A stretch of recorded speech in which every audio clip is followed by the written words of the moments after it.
and we'll start with prayer. Let's pray together. God, we thank you for your Son. We thank you for the model that Jesus provides for us, both in the things that we say and the things that we do. As we move through this journey together and this conversation together, we ask that you would help us and continue to shape us so that we are faithful and loving reflections of who you are to the world. We pray this in your Son's name. Amen. So great to be back. Great to be with you. With you. Um, as I've said each time, the whole point of this class, this gathering, uh, is to become more confident and effective in the ways that we are Christians out in the marketplace, in the world, whatever that looks like for each one of us. And I was just having a conversation with another cousin last night, and he goes to a much more conservative church, and we were talking about what it means to be a Christian. And he started naming all the things that he believed and how he wanted to share those with his coworkers. And I said, if they see you doing the stuff, if they see you helping people, if they see you reaching out to somebody who is on the margins, if they see you in a meaningful way loving your neighbor, they're going to learn more about who Jesus is uh, from that than anything that you say about what you believe. And so that gave us about an hour of conversation over dinner last night. So that was pretty good. But that's really my point, and I think we engage the world and we practice engaging the world using Jesus as a model and as a guide.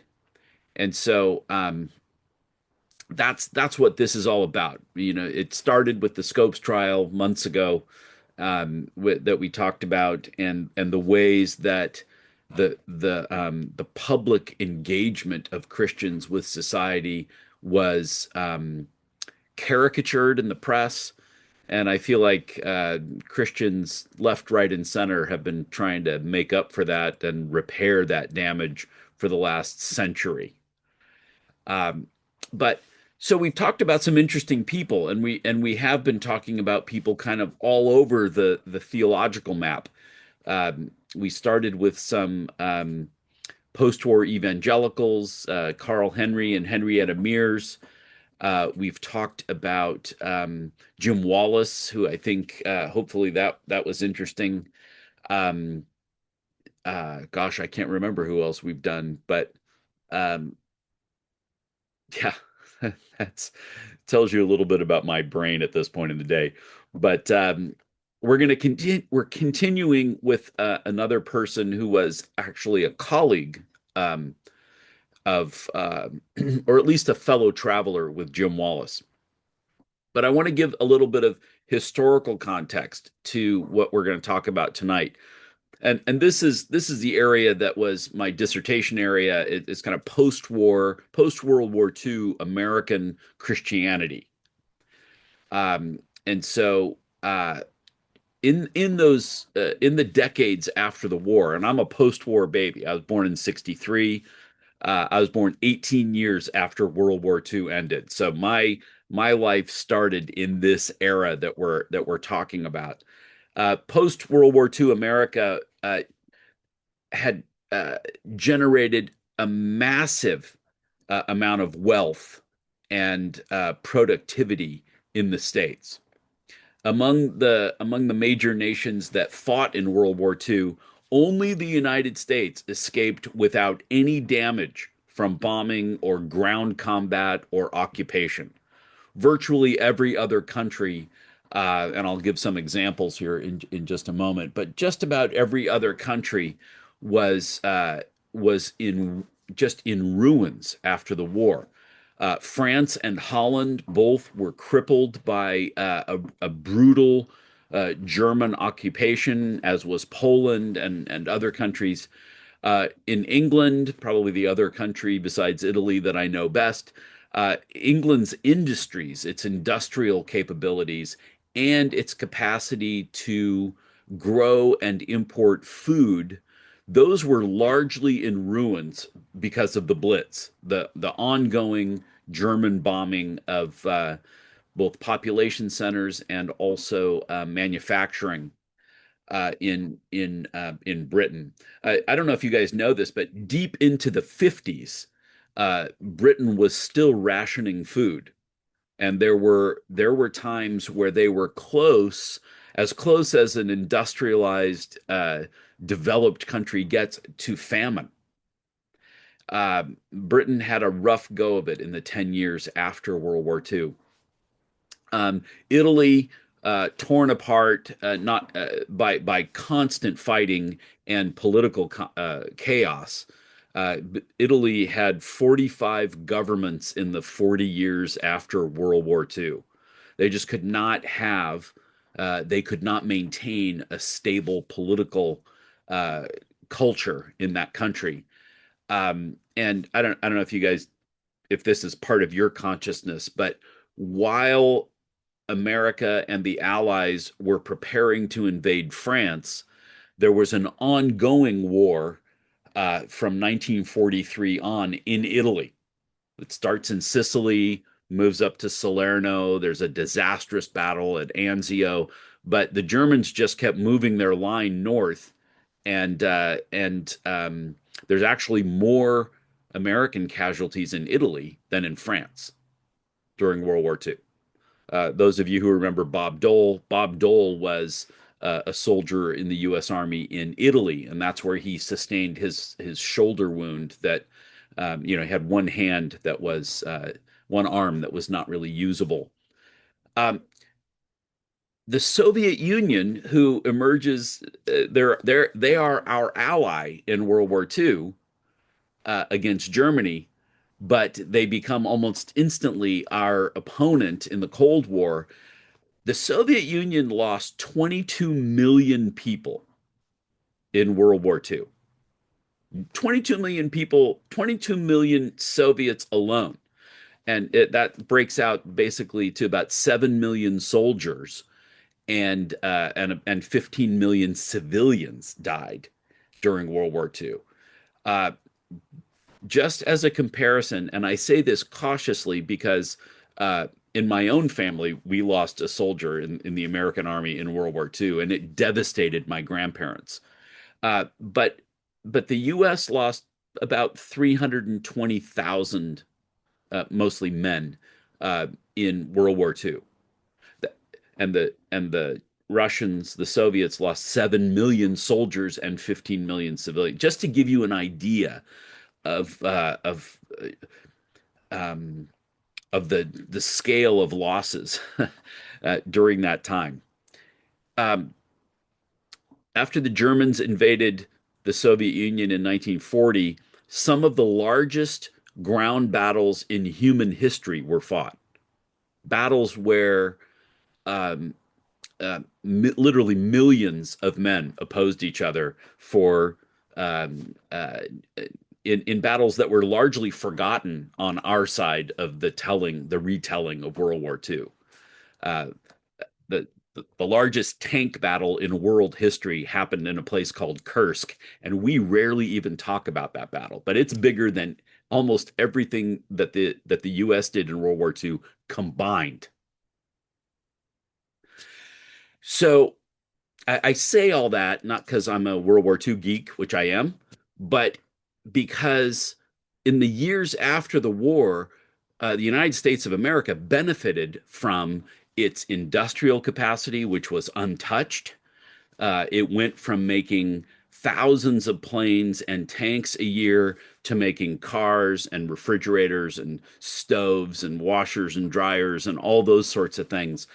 Um, the US grew in every area, manufacturing, in higher education. Universities are being built in the post-war era.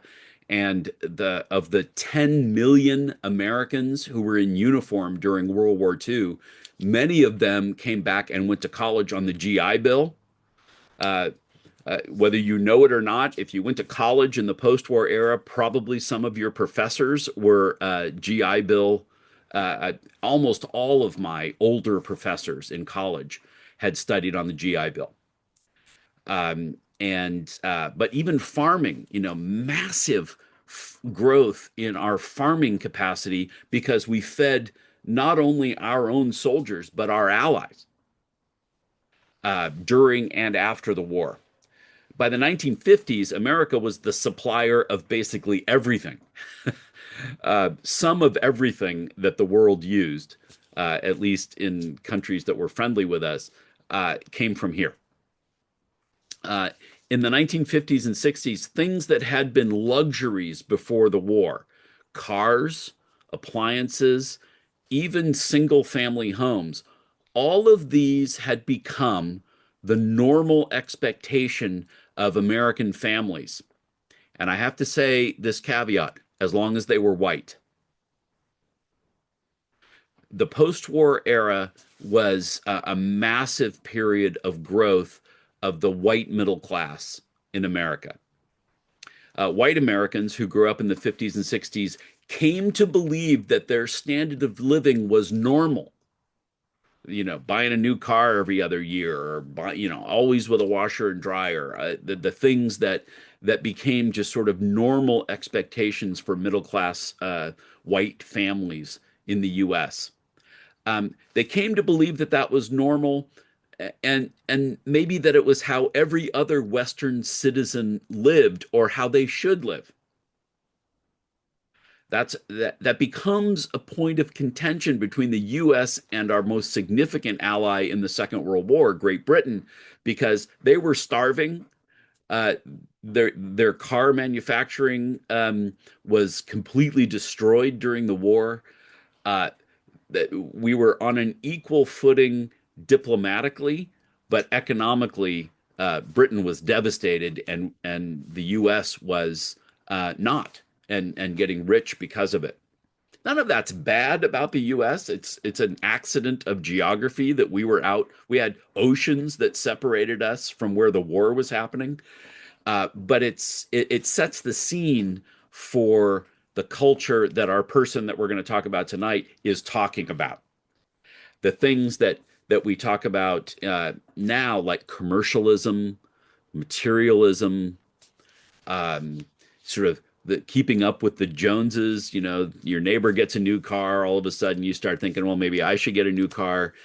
Some of this is a little passe now because the economy doesn't work this way anymore. But I'll be 63 next month. This is the way I grew up. Somebody on the block gets a car. In my day, all the dads went over and looked at it, and suddenly somebody else got a new car.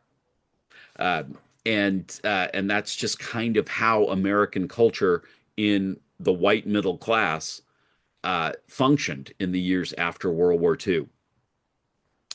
So Americans tended to think that white middle class Americans tended to think that their way of life was normal. And not just normal, but normative, that it was the measurement against which they looked at other cultures and other societies. But it wasn't true. One of the things, just like now, uh, the American standard of living in the post war era put a huge strain on the rest of the world, especially underdeveloped countries in Asia and Africa. They tended to be the place where you went and uh, dug up your raw materials and set up your manufacturing, just like now. If you get the New York Times, there's an article that I've bookmarked. I'm going to read it later today. That Tim Cook, the former head of Apple Corporation, I think the headline is he was great for shareholders, but not great for America. Well, Apple is great for us. I laugh at myself because this morning when I got out of bed, I had three Apple products in my hand: a laptop, a phone, and an Apple Watch.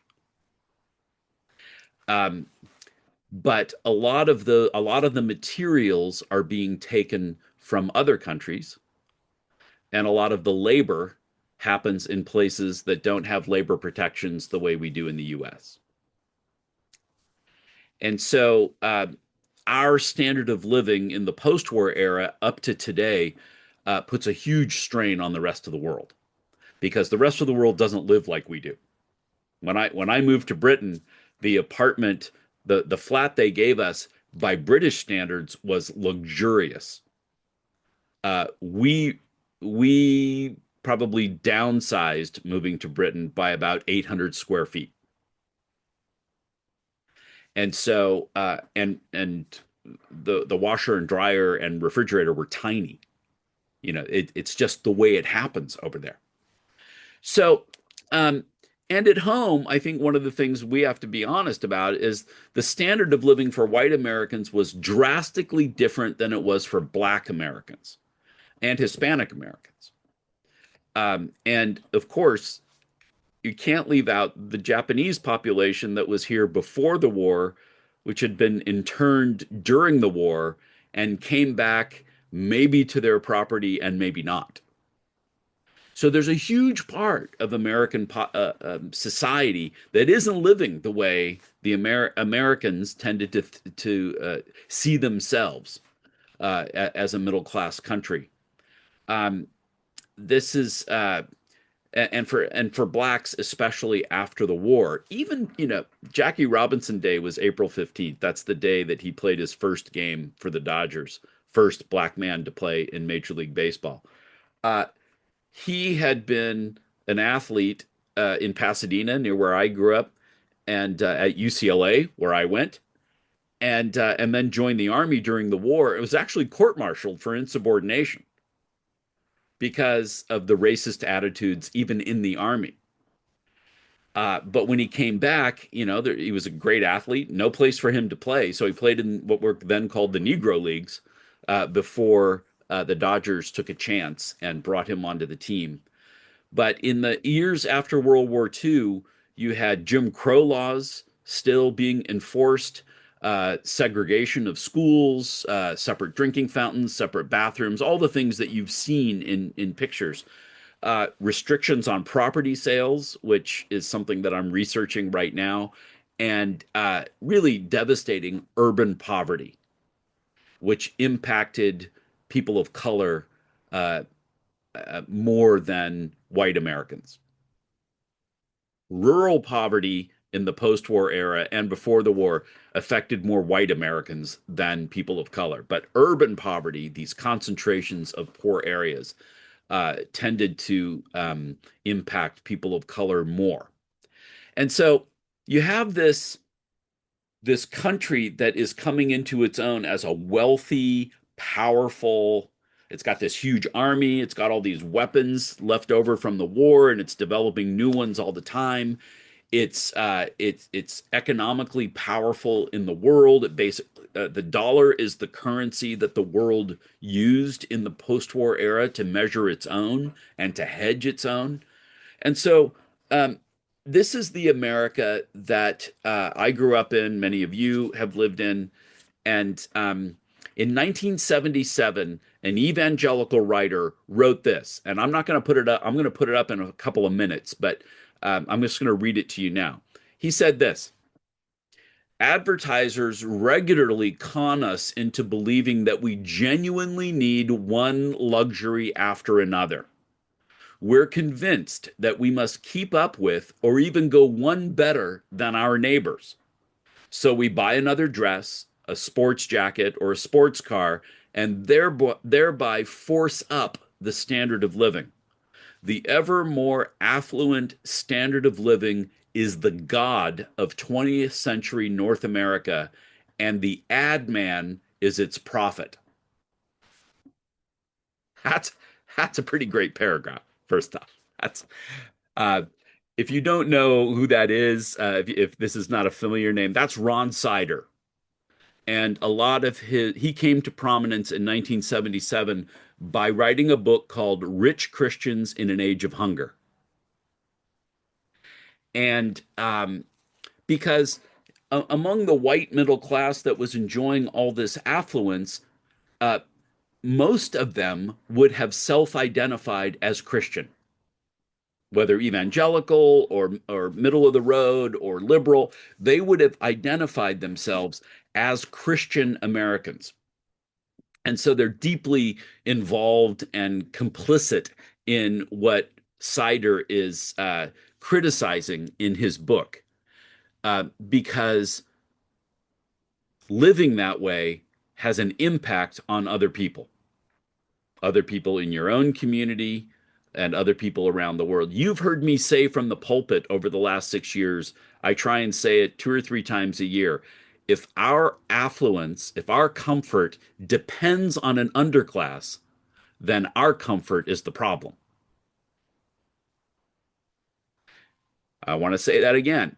If our comfort depends on having an underclass, then it's our comfort that's the problem. So, as I've been reading Ron Sider again this week and last week, I realized that it's reading his books in the '80s when I was in college, that and all the way through to '90 when I graduated from seminary. Uh, this had a deep impact on the way that I saw my own life, American culture, American economics, and our relationship to the rest of the world.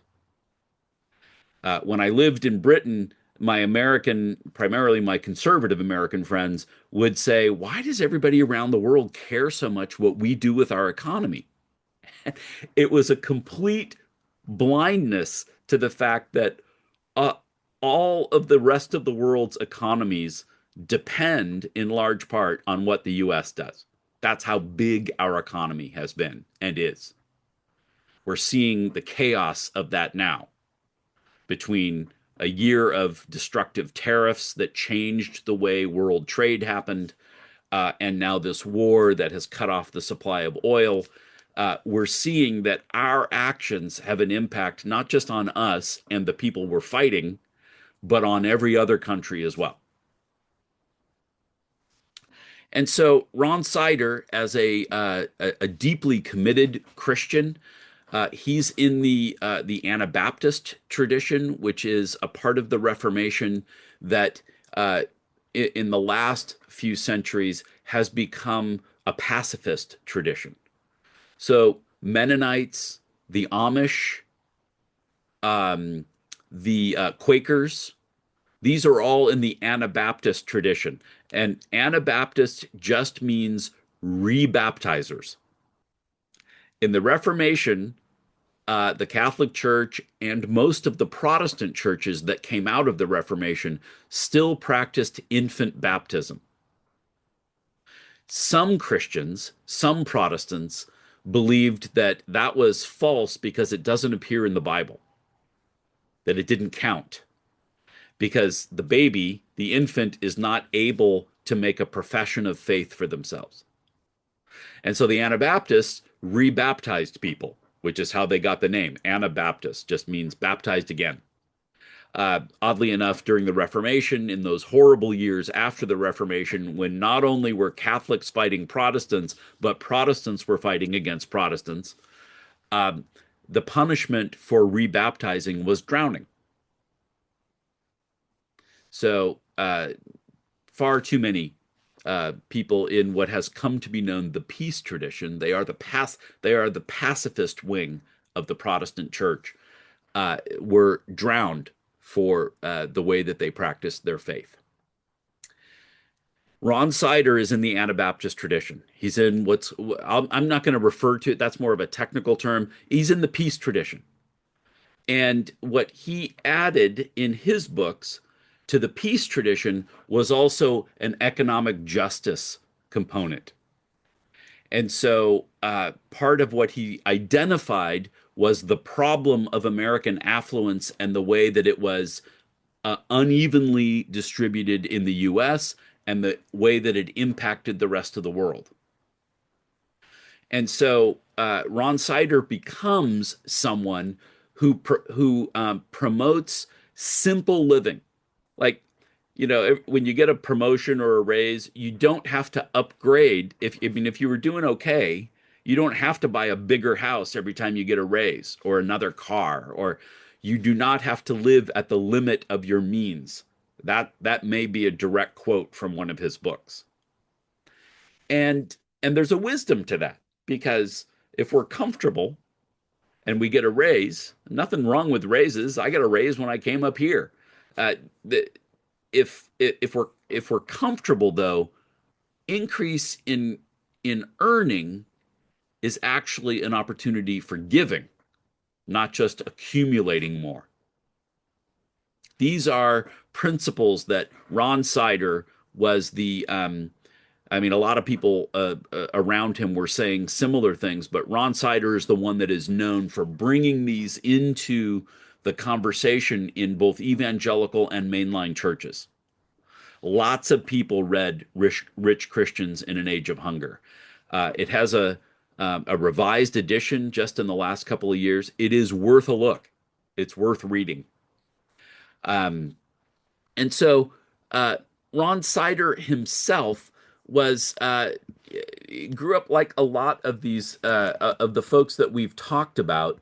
Uh, Grew up as a deeply committed Christian. He's born in Canada, actually, but spent most of his career in the U.S. Uh, he went to college in the U.S., but then came down, transferred, and went to Yale and got an MA in history, a divinity degree, which is the pastoral degree, and also a PhD in history, all from Yale. He had fully intended to be a professor of modern European history, um, and to continue some side work that he was doing for InterVarsity Christian Fellowship, which is an evangelical campus ministry that's been around since World War II, at least here in the U.S. Um, he got a job with Messiah College, which the main campus is in the middle of Pennsylvania, but they were opening up a campus in North Philadelphia. Now, Philadelphia is another city that I kind of know well because I used to raise money there, but I also it's where my son lives now, and so the uh, uh, North Philadelphia looks like a war zone, and it did during the 60s and 70s into the 80s. The first time I drove through there in a rental car on my way to an appointment on the other side in the wealthy suburbs of Northwest Philadelphia, I was shocked that in America people lived that way. And so was Ron Sider. That's a part of his story that he moved into that area and became very committed to trying to figure out how his Christian faith um, could address the injustice that he saw. He talked about the poor in majority minority urban neighborhoods. In other words, an urban neighborhood where the majority of people were what we would call ethnic minorities. Um, Many of us would call ethnic minorities. And he worked on developing a biblical response to that kind of injustice. He's a critical leader in something we're going to talk about in a few weeks, which is the Chicago Declaration of Evangelical Social Concern. You do not have to remember that, but eventually you're going to get a copy. Um, and he was a professor in a Baptist college in North Philadelphia for most of his life. He worked alongside somebody else named Tony Campolo, who may be more familiar to some of you, another evangelical writer in the 80s, a sociologist by training, but one of the amazing preachers of the second half of the 20th century in the U.S. Um, and so that's Ron Sider. He trained to be an academic. He was shocked by the poverty that he saw in America's founding city, basically in Philadelphia, and that shifted him to writing about some of the issues that he saw. So I'm going to put up a few quotes, and we'll talk about these. Um, uh, it always grinds us to a halt while I remember how to share. This is the one that I read before. We don't have to spend too much time on this because I already talked about this one, but Um, Advertisers regularly con us into believing that we genuinely need one luxury after another. We're convinced that we have to keep up with or do one better than our neighbors, so we buy all this stuff. This affluent standard of living is the god of 20th century North America, and the ad man is its prophet. Um, that's a pretty devastating critique of American culture and the Christians who live in it. And this ends up being what Sider spends most of the rest of his life working on. So this is another one. He said, it's a sinful abomination for one part of the world's Christians to grow richer year by year while our brothers and sisters ache and suffer for lack of minimal health care, minimal education, and in some cases, enough food to escape starvation. So we tend to think, and as I just think back on what I've said over the last 25 minutes or so, we think of ourselves as countries. Uh, Sider was trying to get American Christians to think of the world as filled with people created in the image of God who are all entitled to enough to survive and thrive. Um, you've heard me also say that biblical justice is not everyone having the same, it's everyone having enough. I'm enough of a realist to know that the world needs wealthy people to invest and create growth and create jobs, and to be philanthropists. But that kind of wealth disparity, when there's no hope of the people in the bottom third to move into safety, not just comfort, but safety, that's when our societies and our economies become unjust places. And this is the main theme of Ron Sider's writing during the 70s and 80s, and he only died just a few years ago. Um, and because he was at heart a Christian theologian, he has a theological response to this. God's word teaches a very hard, disturbing truth. Those who neglect the poor and the oppressed are really not God's people at all, no matter how frequently they practice their religious rituals, nor how orthodox are their creeds and confessions. Uh, that one almost doesn't need any translation. He's basically saying that people who neglect the poor and oppressed really have not figured out how to be Christian yet. Uh, I get that that sounds judgy. I get that, we don't say things like that in our polite churches, and yet that's that we can't get around the fact that that's true. um, and so notice he lays into people who have great churches, but who don't do anything for people outside the church who are in need. These, by the way, are the same complaints we find in Amos. And the prophet Amos uh, is saying much the same things as Sider continues to say in his books. Uh, and then a little bit more pointed too in the way that this impacts not just large groups and churches and denominations, but individuals. Persons, people, individual persons sin by participating in evil systems when they understand, at least to some degree, that the system displeases God, but fail to act responsibly to change things. In other words, all of us kind of sleepwalk our way through our comfort if we're comfortable.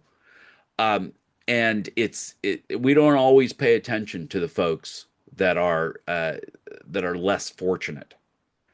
And it's one thing to be ignorant of that and ignorant of God's commands related to that, but it's quite something else to be fully aware and briefed on what God thinks and still not do anything. During some of the uh, racial violence in 2020 and 21, some of it kind of pivoting around George Floyd and his murder by police officers. One of my black friends asked me, "Are there days when you don't think about racism?" And I had to say, "Sure." And he said, "That's the difference between a white person and a person of color in America. We never not think about racism." And I fear that the same is true with economic disparities. If you're comfortable, it's hard to always remember that there's a bunch of people in our midst who who aren't. Now, don't hear me wrong. I love First Press Slow, and I love the work it does with 40 Prado and Slow for Home and Green Pastures and the other things that we do. So this is not a condemnation. This is Cider trying to prod a large group of Christians to live differently. And that's what he spent his career doing. And so, how do we do this? He offers answers, or at least suggestions. He says, so we work for better political and economic systems, knowing that sin precludes any earthly utopia now, but rejoicing in the assurance that the kingdom of shalom that the Messiah has already begun will one day prevail, and the kingdoms of this world will become the kingdom of our Lord. Uh, he's a realist, as we all ought to be, alongside of our idealism. Uh, our job is to make our political and economic systems better, more just. Some of that has taken a beating in the last year and a half. Uh, the uh, Having lived in a country for 9 years where there was universal health care, no, it was free at point of service. We paid taxes for it, but we didn't have huge insurance bills, and there were no deductibles. Uh, there, Britain looks at us and our wealth and says that, and they know this stat because people would confront me with it all the time, that the number one reason for bankruptcies in the US is medical debt. So even in our wealth, we haven't figured that one out yet. But this quote, we work for better political and economic systems. That means political systems that care not just for the powerful and the wealthy, but also for the poor and those who have no political power. And we also work to change our economic systems. We work to make laws that make our economic systems more fair. When I talked about restricted housing, uh, in my lifetime, in California, which has this kind of lefty progressive image, in my lifetime, uh, California voters voted 2-1 to allow people, when they sold their homes, to restrict those sales if they didn't want to sell to black people. So it's not a feeling. It's not somebody that we can't say, oh, there were a couple of bad apples. That proposition was successful in California in 1964 by a margin of 2-1. In some communities, because I have the county by county breakdowns of voting, in some communities it was closer to, well, it was easily 3-1. In some communities it was 4-1. That means 80% of the people approved of being allowed to not sell their houses to a black person. So we work, we work to change those kinds of economic systems because uh, the ability to leave something to the next generation in your own family is part of what sustains a standard of living generation to generation.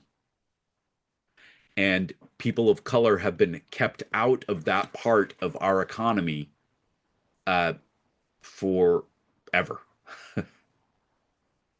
So, and because he's a Christian and he really believes this stuff, he gets that someday the kingdom, the Messiah will prevail, and that the kingdoms of this world will become the kingdom of our Lord. That is a fancy way of saying on earth as it is in heaven. Thy kingdom come on earth as it is in heaven. Uh, and so uh, that's Ron Sider. Will stop the share here. And Sider's had a huge influence on a couple of generations of Christians now, starting in the evangelical church, but that book spread to all kinds of churches too. He's somebody who engaged the culture and society as a person of faith, A, by calling out that society's sin, and B, by proposing new ways to do to live and to organize ourselves that were more fair and just and Christian, even in a secular, diverse society. So I'm going to open it up, but I think Sider is somebody that is still definitely worth reading in our own time.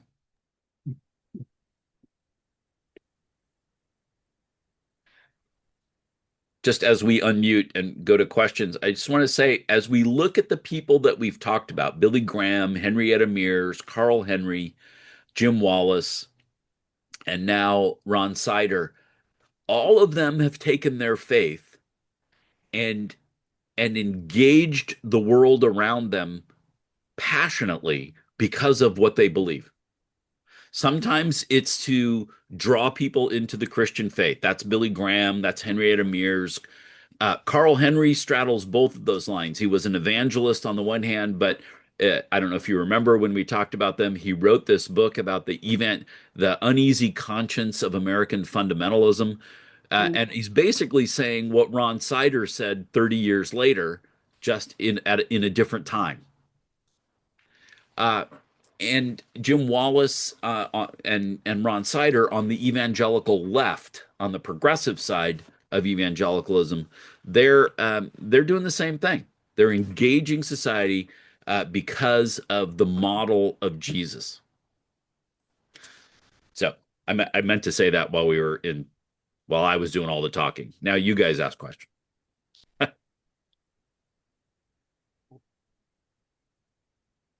Yeah, Tim. Well, Ron Sider, he passed away a couple of years ago, Yeah. probably right during COVID or afterwards. But I would in him laying I mean, a great teacher and a great leader. But um, economics, we're so skewed right now, and it's all bent by the political will of of the United States government. I mean, what we've done. Rich people get richer to a point, and the um, the economics are the economics going to get turned around ever? Is it going to Mm. be too late for? I mean, USAID, all these Yeah. other, and so where is the political will, and where is it going to come from? Is it going to come from the religious leaders, or is it going to come from um, activists? Yeah. My hope is both. But just as uh, one side sits around and stews and laments when the president that they didn't vote for is in power, Mhm. when that shifts, it just turns around the other way. Mhm. And so I think back to even the Obama administration, and I was not in the country for most of that, so I saw it as somebody from a different perspective. Mhm. But what without getting into partisan politics, the one of the achievements of the Obama administration was to expand access to healthcare in a country where healthcare is more expensive than anywhere else. Um, My mom came to visit us when we were in London and got very sick. She had a kidney stone lodged in the ureter, the passage between the kidney and the bladder, and she became septic and almost died. She was in the hospital for 5 days. She had two surgeries and two scans. Mm. And in the end, they apologized for billing her $10,000. Yeah. On the other hand, one of my British friends, not an American at my church, but I was a pastor of the American church, so I had a lot of Americans in my congregation, but a British friend was traveling in California and got sick. And the bill for him was well over $150,000. Mm. And so, just to give you an idea, healthcare doesn't cost. The real cost of healthcare isn't what we pay. There are three or four or more profit takers along the way that expand the cost of healthcare. And so, the actual cost is the salary of the doctor and the cost for running the hospital. But if you've got five people making a living pointing the doctor to the right patient and getting you into a hospital and doing all these things, then the price goes way up. So, um, figuring out a way to do that more justly, I'm all ears. Whether it comes from a conservative or a liberal, I don't care. But everyone in this country ought to have health care that's free at point of service. Um, Notice that I don't say free. I know that it gets paid for. I have the tax records from my 9 years earning a British salary to show you how much we paid. But it was less than I had to pay when I bought my own health insurance. And no deductibles. So, um, but so that whole thing about post-war wealth, as I look here, and I don't want to call anybody out, but I know George, you probably got a different experience of uh, post-war America as a Japanese American, and Nellie, I know that the Netherlands were punished brutally during the war in occupation, and and took a long time to come out of that. Meanwhile, the U.S., who lost fewer people than almost all the other major countries, than all the other major countries that were involved in the war, uh, got rich and stayed rich and did a lot with that.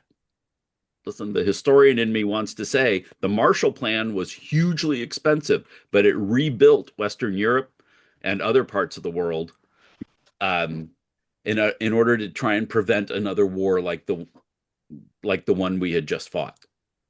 And so, I realize I'm tapping into everybody's high school history here, um, but um, so we did stuff with that wealth as a society that was helpful, um, all the while enforcing Jim Crow laws and segregation in our own country.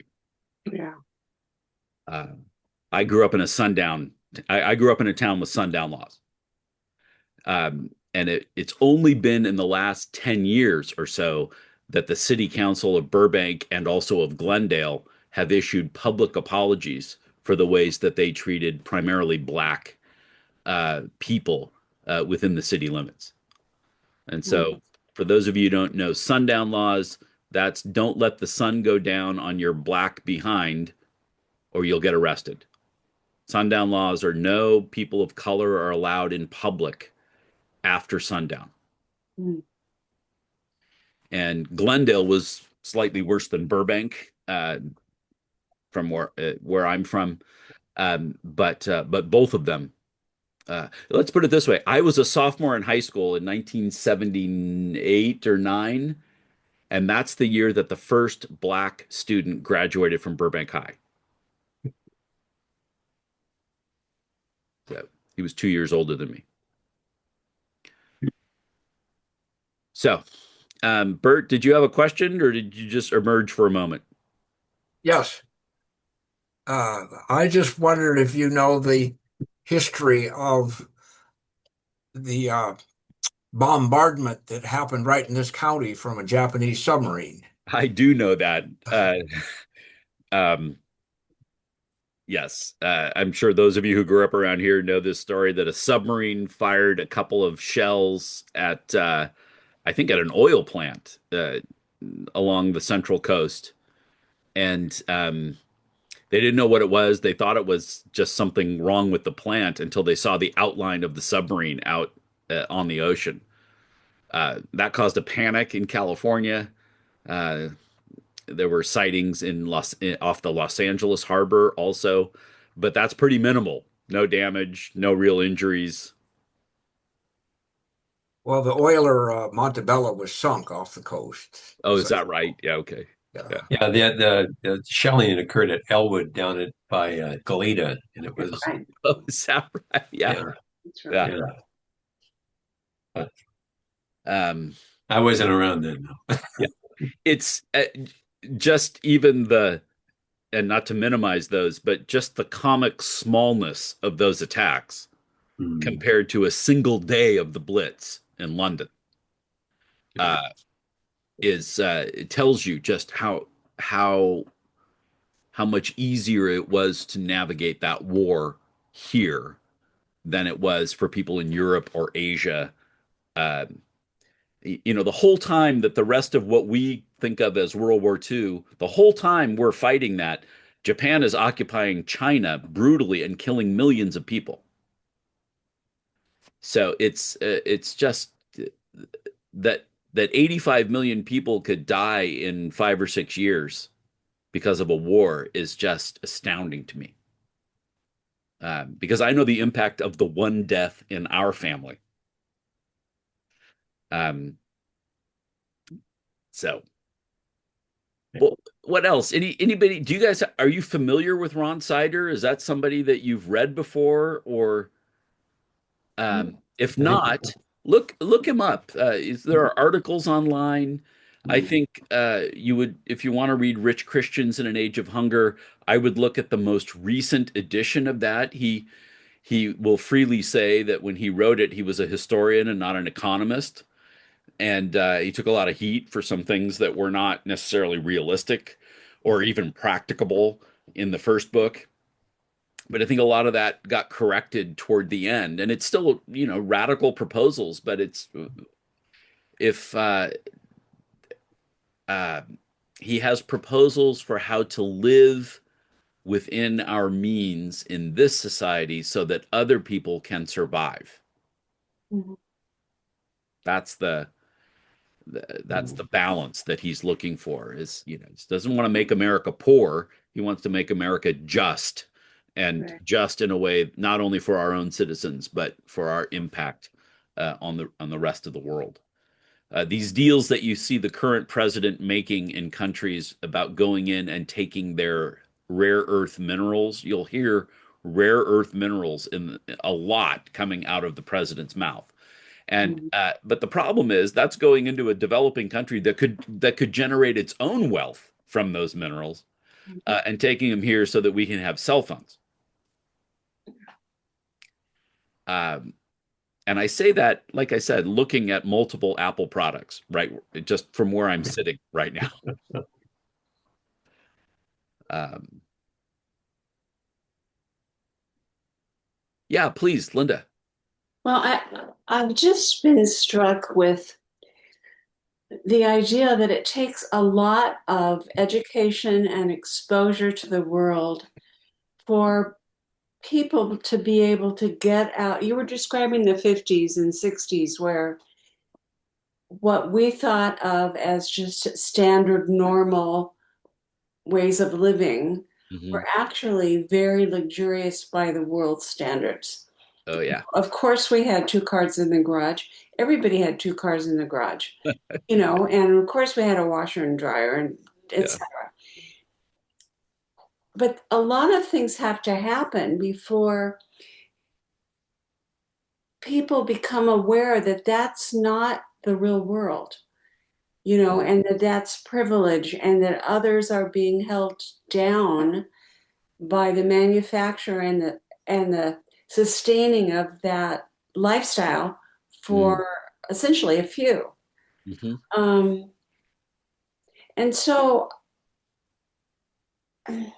a lot of people get into a social group. It could be a church, I mean, obviously, Hmm. but other kinds of groups that insulate them from being exposed to the rest of the world, reality, and be Yeah. able to think more deeply about how people live and what they have and so forth. Mm. And I guess I'm just thinking about people that I grew up with in a very conservative Baptist church, middle class and above, and they stayed encapsulated in that kind of culture for Mm. their entire lives. Hmm. And so their political beliefs didn't change, their view of other people didn't change. Yeah. So they're just so insulated. Yeah. And Yeah. I mean, I'm just so thankful that I started going to a church where the focus was outside as well as within the Hmm. church, but it was also outside. Hmm. Hmm. And if there was focus outward from the church, it wasn't so much in terms of helping people, but it was in terms of converting people, Right. saving their Yeah. souls, Yeah. you know. Yeah. Um, so it's And don't just, get me wrong, I'm all in favor of introducing people to Jesus. sure, I'm in sure. the union. That's what I signed on for. But it's only part of the story. Right. Then that's all I'm saying. Yeah. Yeah. But there's just a lot of things that need to happen in anyone's life to be able to widen their focus, I think. Yeah. I'll tell you this, that a historian wrote this, gosh, this is back in the late 80s, but it stuck with me. Um, that the explosion of American giving and leadership in global missions happened after World War II. It's also a part of this era.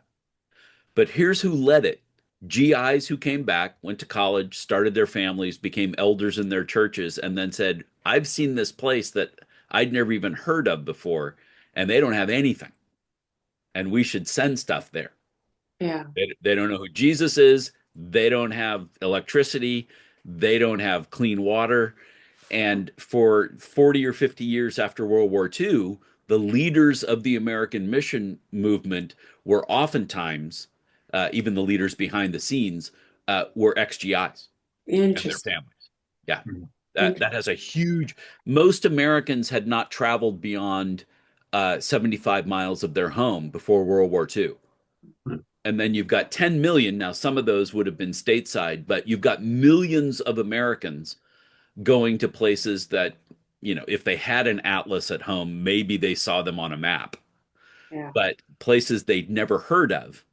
And then, um, and doing something about it for them, Yeah. in the years after. Who was it that we talked about that? Oh, Mark Hatfield. The Right.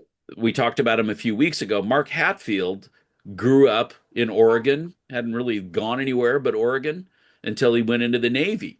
And he was one of the people who was one of the American service members who was in Japan in the aftermath of the atomic bombs. And he looked at a Japanese man and said, Whoa, that guy's just like me. Close the door, honey. And it changed his entire it changed his entire outlook on the world and on his faith.